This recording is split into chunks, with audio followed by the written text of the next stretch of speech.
ሰላም ጤና ይስጥልን ውድ የቻናላችን ተከታታዮች ፕሮግራማችን ቤተሰቦች፣ ይህ አብዲራዋ ቲዩብ ነው። ፕሮግራማችንን ላይክ በማድረግ እንዲጀምሩ፣ ላይክ ስታደርጉ የዚህ ፕሮግራም ተደራሽነት ከፍ ታደርጋላችሁ። ላይክ እያደረጋችሁ እንድታደምጡን፣ አዲስ የሆናችሁ ደግሞ ሰብስክራይብ በማድረግ ለዚህ ቻናል ቤተሰብ እንድትሆኑ፣ ይህንን ፕሮግራም ከአገር ውጭ የምታደምጡ በሱፐር ስቲከር፣ በሱፐር ቻት፣ በሱፐር ታንክስ ድጋፍ እንድታደርጉ በአክብሮት እየጋበዝን በሶስተኛው ክፍል ፕሮግራማችን እንግዲህ ትኩረት የምናደርገው በቀጥታ የዛሬ ምሽቱ ተጠባቂ የአፍሪካ ዋንጫ የጥሎ ማለፍ የግማሽ ፍጻሜ ጨዋታ በሴኔጋልና ግብጽ፣ ናይጄሪያ እና ሞሮኮ መካከል የሚደረገው የግማሽ ፍጻሜ ጨዋታ ነው። ሁለቱም ጨዋታዎች ዛሬ ምሽት ሲደረጉ የሴኔጋልና ግብጽ በጊዜ የሚደረግ ነው። ናይጄሪያና ሞሮኮ ደግሞ የምሽት ጨዋታ ነው የሚሆነው። በሁለቱ ጨዋታዎች መካከል እስቲ ጠቅለል ያለ ቅድመ ጨዋታ ግምገማ እናድርግ። በተለይ በምዕራቡ ዓለም በዩሮፒያን እግር ኳስ በቅርብ ዓመት ውስጥ በጣም አስፈሪ ከነበሩ ጥምረቶች መካከል የሁለት የክንፍ ተጫዋቾች በግራና በቀኝ በሊቨርፑል ቤት በአሰልጣኝ የርገን ክሎፕ ውስጥ ስኬታማ የሆኑት ሳዲዮ ማኔ እና መሐመድ ሳላ የሁለቱ ተጫዋቾች ጥምረት ለሊቨርፑል የቅርብ ዓመት ውስጥ ስኬትና ተከታታይ የአሸናፊነት ቡድን ግንባታ ውስጥ የሁለቱ ተጫዋቾች በሁለቱ ክንፍ በኩል የመጫወታቸው ጉዳይ ዋነኛ ሚስጥር ነው። የርገን ክሎፕ ሁለቱን ተጫዋቾች ወደ አንፊልድ ለማምጣት በድምሩ ያወጡት የገንዘብ ክፍያ 72 ሚሊዮን ፓውንድ ነው። ነገር ግን የሁለቱ ተጫዋቾች አገልግሎት ለሊቨርፑል ያለፉት ጊዜያት የፕሪሚየር ሊግ፣ የሻምፒየንስ ሊግ በአሰልጣኝ የርገን ክሎፕ ውስጥ ከተገኙ 11 ዋንጫዎች ውስጥ 10ሩ በሁለቱ ተጫዋቾች የጋራ ጥምር ውጤት የመጣ ነው። ስለዚህ ስለ ሁለቱ ተጫዋቾች የአንድ ቡድን የአንድ ክለብ አባላት ሆነው ነገር ግን በኢንተርናሽናል ጨዋታ ደግሞ በተቃራኒው ሲገናኙ በቀጥታ በክለብ ውስጥ ጭምር ተጽዕኖ የነበረው ጨዋታ ነበር። ባለፈው መሐመድ ሳላ በፍጻሜ ካጣቸው የአፍሪካ ዋንጫ በፍጻሜ ቀርቦ ካጣው ፍጻሜ መካከል አንዱ የሁለቱ ቡድኖች ግንኙነት የነበረው ያለፈው የአፍሪካ ዋንጫ ከአይቮሪ ኮስት ከአዘጋጀችው ቀደም ብሎ የተደረገው የአፍሪካ ዋንጫ ነበር። በዛ ግንኙነት እንግዲህ ሳላ በፍጻሜው በ2023 በሳዲዮ ማኔ ተሸንፎ በ2021 በነበረው የሁለቱ ግንኙነቶች ፍጻሜ ማኔ አሸንፎ ነበር እና በቀጥታ በቀጣዩ የውድድር ዓመት ማኔ ሊቨርፑልን ለቋል በ2022-23። ነገር ግን በዛ የፍጻሜ ጨዋታ የነበረው ከፍተኛ የሁለቱ ተጫዋቾች ተቀናቃኝነት እስከ ክለብ ደረጃ የመጣ ተጽዕኖ ጭምር ሊቨርፑል ለአራት ዋንጫ በሚጫወትበት ወቅት በዛን የውድድር ዓመት ሁለቱን ተጫዋቾች በተመሳሳይ ወቅት እስከ ፍጻሜ ድረስ በመሄዳቸው የየርገን ክሎፕ ሊቨርፑል በወቅቱ የተወሰነ የውጤት መንሸራተት አጋጥሞት በቀጣይነት ከማንቸስተር ሲቲ ጋር በፕሪሚየር ሊግ የሚያደርገው ፉክክር በጣም በጠባቡ ነጥብ ሊቨርፑል ዋንጫውን ሲያጣ አንደኛው ተጽዕኖ የነበረው የሁለቱ ተጫዋቾች እስከ ፋይናል ድረስ እርስ በርስ ተገናኝተው በመለያ ምት የሳዲዮ ማኔ ሴኔጋል ያሸነፈበት ጨዋታ ነው። አሁን የሳላም ምናልባት የማኔም የዘንድሮ አፍሪካ ዋንጫ በብሔራዊ ቡድን ደረጃ የመጨረሻቸው ሊሆን ይችላል። በ2028 በሚደረገው ቀጣይ አፍሪካ ዋንጫ ሁለቱ በተመሳሳይ ፊትነስ እና አካል ብቃት ይገኛሉ ተብሎ ስለማይጠበቅ፣ ነገር ግን ይሄ የግማሽ ፍጻሜ ጨዋታ በሁለቱ መካከል መደረጉ ትኩረቱን የበለጠ የአዘጋጇ ሞሮኮ እና በጣም በተዋሃደ ሁኔታ በምርጥ ኳሊቲ ጨዋታዎችን እያሸነፈ ከሚገኘው የናይጄሪያ ብሔራዊ ቡድን ከሁለቱ ግንኙነቶች የበለጠ በምዕራቡም ዓለም በእንግሊዝም በአብዛኛው የውጭ ሚዲያ ትልቅ ሽፋን አግኝቷል። የግማሽ ፍጻሜ ጨዋታም አይመስልም። ቢቢሲ ሆም ፔጁን ብትመለከቱ የራሱን የሆነ አርዕስት ሰጥቶ ትሮሎጂ የሚል የሁለቱን ተጫዋቾች ከሊቨርፑል ጀምሮ የነበረውን ቴንሽን በቶርናመንቱ ላይ ያላቸው ቆይታ ሁለቱ ተጫዋቾች ወደ አንፊልድ ከተዘዋወሩ በኋላ በአፍሪካ ዋንጫ ጉዟቸው የነበረው እያንዳንዱን ጉዳይ ያለፈውን ታሪክ ከኢንሳይደር ባገኙት መረጃ የሊቨርፑል ኢኮ ዘጋቢ በቢቢሲ የሚሰራም ሰፊ ትንተና ሰጥቶበታልና የሁለቱ ግንኙነቶች ዛሬ ምሽት በአጓጊ መልኩ የሚጠበቅ ነው። ምሽት የሚደረግ ጨዋታ ሲሆን በአፍሪካ ዋንጫ እንግዲህ ከ2010 በፊት ነው የሰሜን አፍሪካ ሀገር የሆነችው ግብጽ 7 ጊዜ በማሸነፍ ከ2010 በኋላ 2 ጊዜ ፍጻሜ ቀርባለች። ነገር ግን ፍጻሜዎችን ማሳካት አልቻለችም። በ2017 እና በ2021 መሐመድ ሳላህ በነበረበት የፍጻሜ ጨዋታ እንዲሁም ራሷ ባዘጋጀችበት ቶርናመንት ላይም ሳላህ በጊዜ ጉዳት አስተናግዶ በ16 ውስጥ ከውድድሩ ውጭ ሆናለች። በ2019 በተመሳሳይ ተጫዋቹ ባጋጠመው ጉዳት ምክንያት ውድድሩን ሳያጠናቅቅ ግብጽም ገፍታ ሳትሄድ ከውድድሩ ውጭ ሆናለች። ባለፈው ሳምንት ግብጽ አይቨሪ ኮስትን አሸንፋ ካለፈች በኋላ ሳላህ ከጨዋታው በኋላ አንድ ጋዜጣዊ መግለጫ ሰጥቶ ነበር። በተለይ ሌኪፕ ይዞ በወጣው መረጃ መሰረት በወቅቱ ከሌኪፕ ጋር የተወሰነ ቆይታ አድርጎ ነበር መሐመድ ሳላህና ከግብጽ ከሚገኙ በዚህ በክለባችን በብሔራዊ ቡድናችን አባል ከሆኑ ከግብጽም ሕዝብ በላይ ይህን ቶርናመንት ማሸነፍ እንደኔ ፍላጎት ያለው ግለሰብ የለም።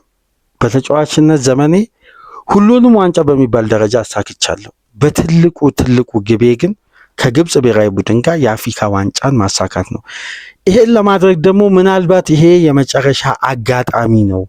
በትውልድም በአጨዋወትም እኔም የቡድኑ አባል ሆኜ ከማደርገው አስተዋጽኦ አንጻር ይሄ ለኔ ትልቅ ምዕራፍ ነው። ስለዚህ የተቻለንን ነገር ሁሉ አድርገን ሴኔጋልን ለማለፍ ጠንክረን እንሰራለን። በቀጣይ ቀናት ለግማሽ ፍጻሜው ከአይቨሪ ኮስቱ ጨዋታ የበለጠ ዝግጅት አድርገን እንመጣለን ብሎ ሲናገር ነበርና ያን ዘገባ ሌኪፕ በዛሬ እትሙ ላይ ይዞ ወጥቷል። ሰፋ አድርጎ ማለት ነው።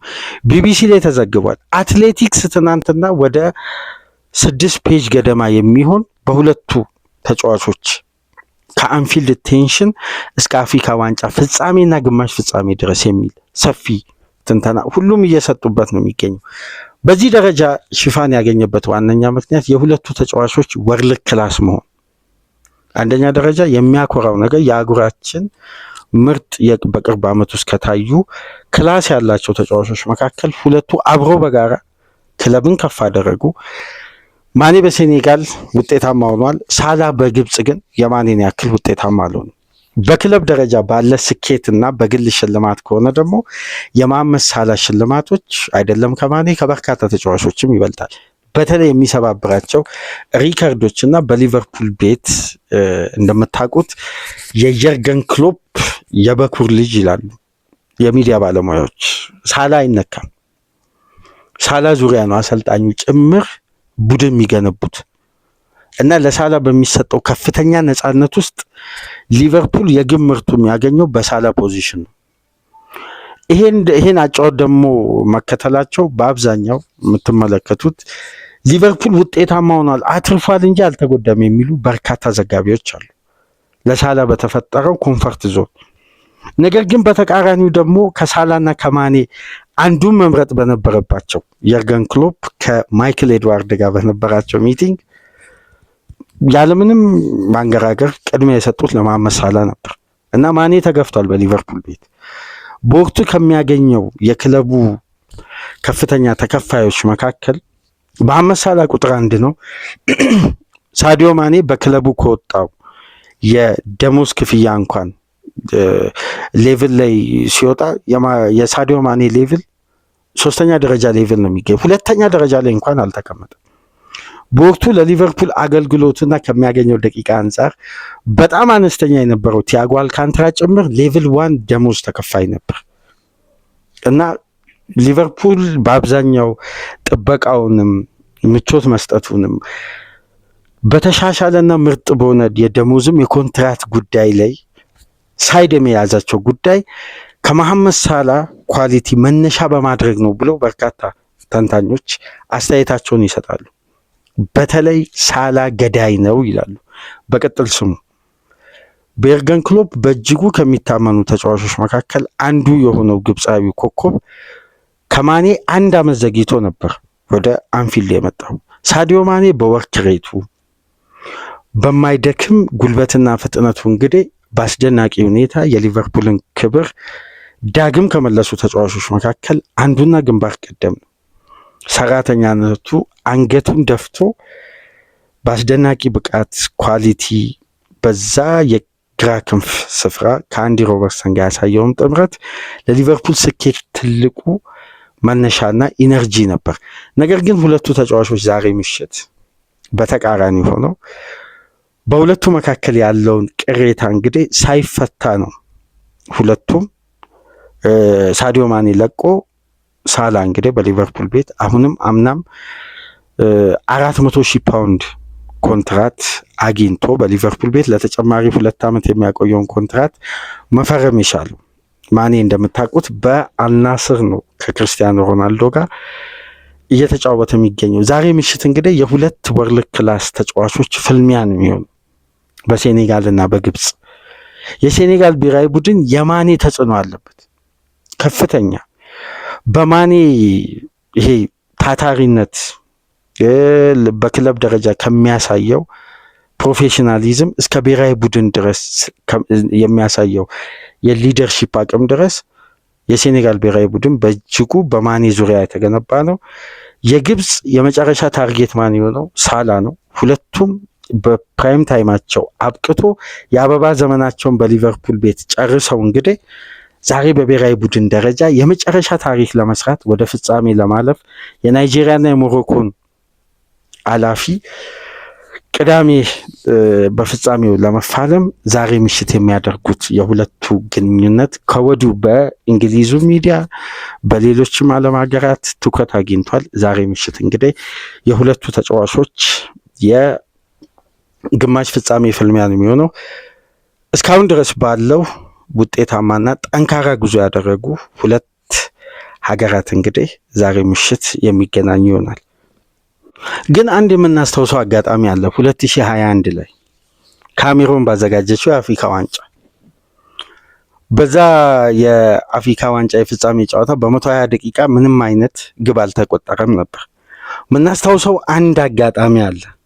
ጋስፒክ የሚባለው የግብፁ ግብ ጠባቂ በዕለቱ የተገኘውን ፍጹም ቅጣት ምት ለማዳን በሚዘጋጅበት ወቅት መሐመድ ሳላ መጥቶ ለዛ ግብ ጠባቂ በጆሮ የሳዲዮ ማኔን ፔናልቲ የመምታት እስኪልንና የትኛውን ዳይሬክሽን አዘውትሮ እንደሚመታ በሊቨርፑል ቤት ከቀናት በፊት በተደረገው የፍጻሜ ጨዋታ ሁለቱ ተጫዋቾች የመለያ ምት አሰልጣኞች በተደጋጋሚ ሲያሰሯቸው ስለነበር ቀስ ብሎ በመሄድ ለግብ ጠባቂው ማኔ በየትኛው ዳይሬክሽን እንደሚመታ ሲነግረው ማኔ ሳላን ሲያመናጭቀው እንመለከት ነበር። አንዱ ትልቁ ትዕይንት እና ያ ተጽዕኖ ምናልባት በክለብ ደረጃ ለ4 ዋንጫ የሚጫወተውን ቡድን ስፕሪቱን እንዳይበጠብጥ የሚልም ሁሉም ታርጌት የነበረው በውድድሩ ላይ ስለሚያሳኩ ስኬት ሳይሆን እዛ በክለብ ደረጃ ስለሚጠብቃቸው ኃላፊነት ነበር። ዛሬ ሁለቱም ከዚህ አይነት ጫና በጸዳ መልኩ የሚያደርጉት የግማሽ ፍጻሜ ጨዋታ ነው። በዛው የውድድር ዓመት የምናስታውሰው ደግሞ ወደ ዓለም ዋንጫ ለማለፍ በሚደረግ የጥሎ ማለፍም ጨዋታ በተመሳሳይ መሐመድ ሳላ ፍጹም ቅጣት ምት ስቶ ማኔ አስቆጥሮ ሴኔጋል ወደ ዓለም ዋንጫ አልፋለች እና አጋጣሚው ብዙ ነው። በሁለቱ ክላስ ባላቸው ተጫዋቾች መካከል የሚደረገው ፍልሚያ ዛሬ በአጓጊ መልኩ በጊዜ የሚደረግ የምሽት ጨዋታ ነው። ሌላኛው ተጠባቂ ጨዋታ የቅንጅታቸው በብሔራዊ ቡድን ደረጃ የሚታየው አስፈሪ የጋራ የቡድን ግንባታና በአስፈሪ ገዳይ በሆኑ ተጫዋቾች የተቀናጁ ሁለት ብሔራዊ ቡድኖች ናቸው ምሽት 5 ሰዓት ጨዋታ የሚያደርጉት። ናይጄሪያ ከሞሮኮ። በነገራችን ላይ ክላስ ሚዛን ደፍቶ ነው ባላቸው የወርልድ ክላስ በሰሩት ትላልቅ ታሪካዊ በክለብ ደረጃ የሰሩት ድል ባገኙ ስምና ዝና ነው የሴኔጋልና ናይጄሪያ ጨዋታ ከፍተኛ ትኩረት ያገኘው እንጂ በብሔራዊ ቡድን ደረጃ እስካሁን ድረስ በአፍሪካ ዋንጫ ካየናቸው አስደናቂ አስፈሪ በጣም ምርጥ እግር ኳስ ከሚጫወቱ ብሔራዊ ቡድኖች መካከል ሁለቱ ከሴኔጋልም ከግብፅም የተሻሉ ናቸው፣ አዘጋጇ ሞሮኮና ናይጄሪያ። በተለይ የናይጄሪያ አስፈሪ መሆን የናይጄሪያን ብሔራዊ ቡድን ለተመለከተ ቲም ዳይናሚክስ ነው። በሁሉም ዘርፍ ተመጣጣኝ የሆነ ስብስብ፣ ባላንስ የሆነ የተቀናጀ ቡድን፣ ስል የሆነ ገዳይ የሆነ ብሔራዊ ቡድን ነው። በኦሲሜን የሚመራው የፊት መስመር አማራጫቸው ከሲቪያው አጥቂ ጋር አብሮ በጋራ ተጣምረው ልዩነት የሚፈጥሩበት ቅንጅታቸው፣ መናበባቸው በልዩነት የሚነሳ በቢግ ቻንስ ክሬት በማድረግ በክሬቲቪቲው በኩል ደግሞ የተዋጣለት አርዋና ሉክማን ያለበት የክንፍ መስመር የነ ኢዮቢ ኢነርጂ ጉልበትና ፍጥነት ለተጋጣሚ ፈተና የሚሆንበት የነባሲ የመከላከል ጥንካሬ ደግሞ የበለጠ ሶሊድ ሆኖ ብሔራዊ ቡድኑ በተቀናጀ ሁኔታ እዚህ ስቴጅ ላይ እንዲደርስና በ14 ግብ የታጀበ ጉዞ እንዲያደርግ ያስቻለ ጠንካራ ብሔራዊ ቡድን ናይጄሪያ ነው። አዘጋጇ ሞሮኮ ደግሞ በጣም ቴክኒሻል ተጫዋቾችን የያዘች ከኳስ ጋር ተጋጣሚን ፋታ የሚነሳ የኢብራሂም ዲያዝ የማድሪድ ቤት የአሸናፊነት ስነልቦናና በቴክኒክ አቅሙ ይሄ ተጫዋች የጎለበተበት መንገድ በብሔራዊ ቡድን ደረጃ በሞሮኮ ብሔራዊ ቡድን እንደምታስታውሱት ይሄ ተጫዋች ለስፔን ከ21 ዓመት በታች ከ19 ዓመት በታች ብሔራዊ ቡድን ተጫውቶ ነበር። ነገር ግን አሁን ባለው የስፔን ብሔራዊ ቡድን ተደጋጋሚ በቅርብ ጊዜ ውስጥ ተጫዋቹ ጥሪ አለመቅረቡ፣ በግሉ ደግሞ አለመረጋጋቱ ከዝውውር ጋር በተያያዘ ወደ ኤሲ ሚላን ከተዘዋወረ በኋላ ካርሎ አንጀሎቲ አነስተኛ ደቂቃ መስጠታቸውን ተከትሎ ይሄ ተጫዋች በብሔራዊ ቡድን ደረጃ በስፔን ደረጃ የማግኘት እድሉን ከግምት ውስጥ በማስገባት ለሞሮኮ ብሔራዊ ቡድን እንግዲህ ወደ እናቱ ቤተሰብ ያደላው ኢብራሂም ዲያዝ በቶርናመንቱ በእያንዳንዱ ጨዋታ ግብ እያስቆጠረ 5 ግብ ላይ ነው የሚገኘው። የዚህ ተጫዋች የቶርናመንቱ ክስተት ሆኗል። ይሄ ወጣት ተጫዋች እንግዲህ በአብዛኛው ዩሮፒያን ቢግ ሲክስ ክለቦች በእጅጉ የሚፈለግ በተለይ በአርሴናል በጥብቅ የሚፈለግ የሲቲ የአካዳሚ ውጤት የሆነ በዚህን ሰዓት የሪያል ማድሪድ ንብረት ሆኖ በዛቪ አሎንሶ ከመሰናበቱ በፊት ይሄ ተጫዋች ወደዚህ ቶርናመንት ከመምጣቱ በፊት የበለጠ ከሮድሪጎ በላይ በዛቪ አሎንሶ ውስጥ እምነት ያገኘው የፊት መስመር ተጫዋች ዛሬ ሀገሩን ባዘጋጀችው በዚህ ውብና ማራኪ በሆኑ ስቴዲየሞች ታጅቦ አስደናቂ ቶርናመንት እያዘጋጀች የምትገኘው ሀገሩን ወደ ፍጻሜ ለማሻገር ትልቁን ኃላፊነት ይዞ ነው የሚገባው። ከእድሜው በላይ የኢብራሂም ዲያዝ ቴክኒክ የበለጠ የሚፈተንበት ላለፉት 5 ተከታታይ ጨዋታ ሲያሳይ የነበረው እንቅስቃሴ እንዲደገም የሚፈለግበት ምሽት ነው። ምክንያቱም ተጋጣሚው ናይጄሪያ ነው። የዛሬው ጨዋታ በነገራችን ላይ የናይጄሪያና ሞሮኮ ምናልባት በዘንድሮ የአፍሪካ ዋንጫ በዚህ ቶርናመንት ካየናቸው ምርጡ ጨዋታዎች መካከል አንዱ ሊሆን ይችላል። የሁለቱ ቡድኖች አንደኛ በኳሊቲ ሁለተኛ ደረጃ ደግሞ የተቀናጁበት የተናበቡበት ደረጃ ሲታይ ከሌሎች ብሔራዊ ቡድኖች አንጻር በረጅም ርቀት የተሻሉ ቡድኖች ናቸው። በብዙ ርቀት የአማካይ ክፍል ጥንካሬ፣ የተከላካይ ክፍል በተለይ ይሄ ክላስ ያላቸው በአውሮፓ እግር ኳስ ውስጥ የሚጫወቱ ተጫዋቾች ለመናበብም ለመቀናጀትም ከአሰልጣኛቸው ታክቲክ ጋር ቶሎ ለመዋሃድ የፈጀባቸው አይመስልም ናይጄሪያም ሞሮኮም። ስለዚህ ሁለት የቲም ዳይናሚክስ ቡድን ዛሬ ምሽት በኦሲሜን እና ኢብራሂም ዲያዝ እየተመራ በልዩነት ምሽቱን ያደምቃሉ። ልክ በካራቦ ካፕ የግማሽ ፍጻሜ የመጀመሪያ ዙር ጨዋታ ስታንፎርድ ብሪጅ ላይ በሚደረግበት ሰዓት ነው የናይጄሪያና ሞሮኮም ጨዋታ የሚደረገውና እንግዲህ እየቀያየርን በአማራጭ እየተመለከትን ይህንንም ጨዋታ ነገ በሚኖረን ድረ ጨዋታ ግምገማ ይዘንላችሁ ከምንመጣው ነጥቦች መካከል የናይጄሪያና ሞሮኮ እንዲሁም የሁለት ወርልድ ክላስ ተጫዋቾች የምሽቱ ግንኙነት፣ የሴኔጋልና የግብፅ የሳላና የማኔ ጦርነት ዛሬ ምሽት ይደረጋል። እስቲ ሁለቱንም ጨዋታዎች በዚህ መልኩ ተመለከትን። የምሽቱን ጨዋታ እንመለከትና ነገ ደግሞ ድረ ጨዋታ ነጥቦችን ውጤቱን አካተን የጨዋታ ግምገማን ይዘን ከካራቦ ካፕ ውጤት ጋር አብረን አቀናጅተን እንግዲህ ሐሙስ ንጋት ይዘንላችሁ ምንመጣ ይሆናል። ከተመቻችሁ ላይክ አድርጉ። ላይክ ስታደርጉ የዚህም ፕሮግራም ተደራሽነት ከፍ ያደርጋል። ላይክ እያደረጋችሁ እንድታደምጡን፣ አዲስ ከሆናችሁ ደግሞ ሰብስክራይብ በማድረግ ለቻናላችን ቤተሰብ እንድትሆኑ በአክብሮት እየጋበዝን ይህንን ፕሮግራም ከሀገር ውጭ የምታደምጡ የሁል ጊዜ ድጋፋችሁም በሱፐር ስቲከር፣ በሱፐር ቻት፣ በሱፐር ታንክስ ድጋፍ አድርጉልን። በሶስተኛ ክፍል ፕሮግራማችን በእንዲህ መልኩ መጣን። ሰላም ቆዩ።